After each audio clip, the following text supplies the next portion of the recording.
Recreational metal detecting activities in Ireland. There are many reasons why people are attracted to the hobby of metal detecting. For some, it's a passion for history coupled with an eagerness to take an active part in learning more about our cultural history. For others, it may just simply be an enjoyable day out at the beach coin shooting in the fresh air and a good opportunity to take in some exercise. Whatever the reason, it is all in the thrill of the finding something lost and not necessarily the value or importance of the item they find that mostly holds people's interests. Recreational metal detecting has proved to be a hugely enjoyable and popular international pastime that improves both mental and physical well-being through a natural form of exercise. It is enjoyed by the young, middle-aged, old, able-bodied, infirm, and less abled bodies alike. It can be enjoyed individually or socially and is an excellent opportunity to meet new friends with similar interests.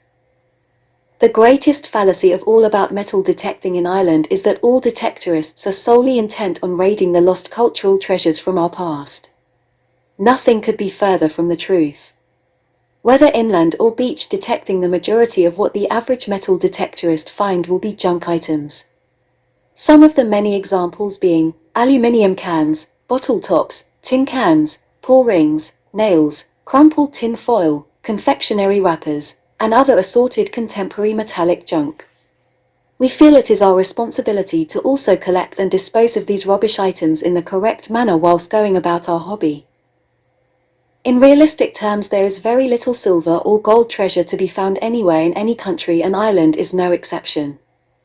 Such finds are extremely rare even in countries where the hobby of metal detecting is a hugely popular pastime, widely promoted and carried out in large numbers in organized group digs and rallies. Gold has always been in high demand, and as such it has always been securely kept throughout the ages, melted down, reshaped, and recycled as a continued usable and valuable commodity amongst the elite and privileged. People were not in the habit of burying it underground and forgetting about it. More typical interesting finds will relate to what the common people of Ireland would have used and lost from their person over the ages. This amounts to, in most cases, practical everyday utility objects. Contrary to what people may assume, Ireland does not have a history steeped in lavish wealth and riches. The majority of people lived in poverty and farmed the surrounding land as working-class folk. The vast majority just did not have gold coins, or wear expensive jewelry, when farming the land by hand in the first place. So, it stands to reason that any such items are simply not there in any great quantities.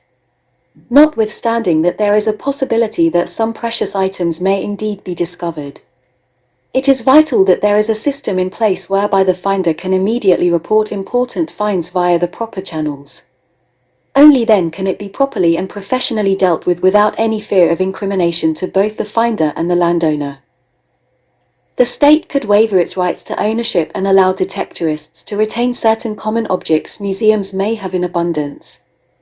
It is not necessary to retain possession of every artifact found.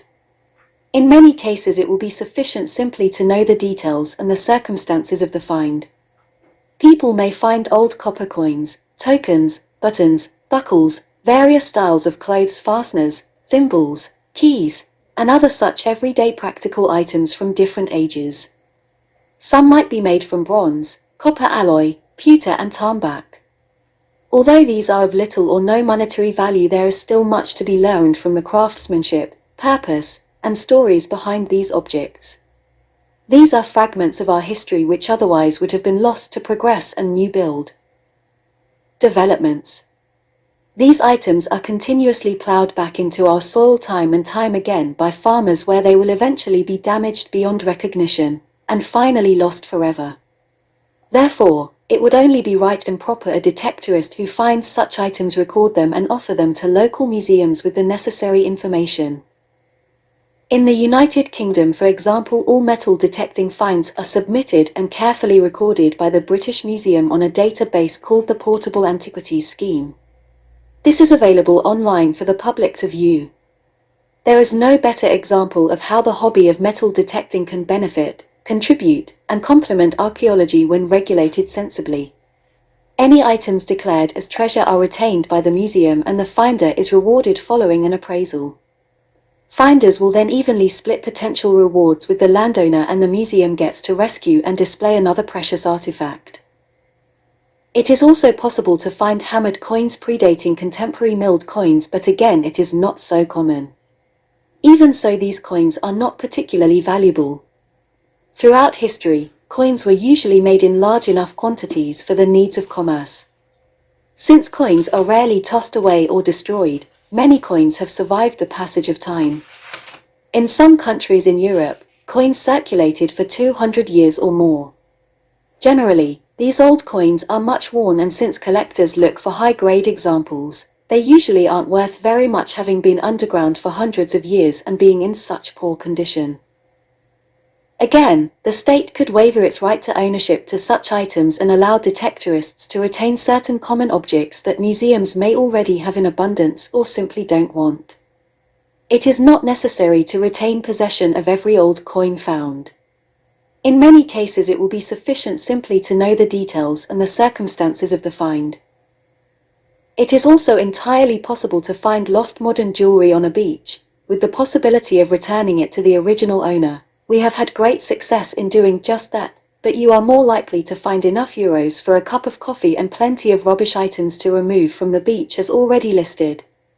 Regardless of what a detectorist finds on the beach, he will go home with a lot less stress than when he started after a satisfying, enjoyable day detecting. The Irish Metal Detecting Society will endeavour to do our best to work with and engage all lawmakers to bring about a fairer and inclusive system for the public, and that meets the needs of detectorists and archaeologists alike. We already know that this cooperation is entirely possible, as it has proven to be most successful in other countries. We wish to seek the same access to public parks, forests, beaches and all such state lands to enjoy our hobby just as others do in their chosen interest. Our immediate aim. The Irish Metal Detecting Society is campaigning against the current restrictions as implemented by local authorities, the National Monument Service and the National Museum of Ireland. It is our opinion that their policies severely inhibit our right to go about our hobby. We fully understand, agree, and adhere to the present legislation that states it is illegal to purposely search for archaeological objects on or near listed protected monuments or areas of cultural or historic interest. However, we strongly disagree that we should be further and unfairly restricted in certain areas outside of this. 1. Private lands with full permission from landowners. 2. Public and state-owned lands. 3. Urban green belt areas. 4. Islands, beaches. In addition, it is our goal to have the present definition of an archaeological object more reasonably defined and in keeping with other countries. Our main issues are access to state lands such as beaches, parks, waterways, forests, and other state lands where many other groups already enjoy the hobby of their choice. We would also like to see the issue of boundaries near archaeological sites and national monuments clearly addressed. All our community agree we need to move our hobby forward within the law, and to this end we seek your help. Recreational metal detecting activities are generally considered to be those that are carried out by responsible people. We do not intentionally search for archaeological objects. We are requesting that the state recognize the positive attributes recreational metal detecting activities offer the public. We therefore respectfully request that any changes in the current and future legislation reflect our views and aspirations.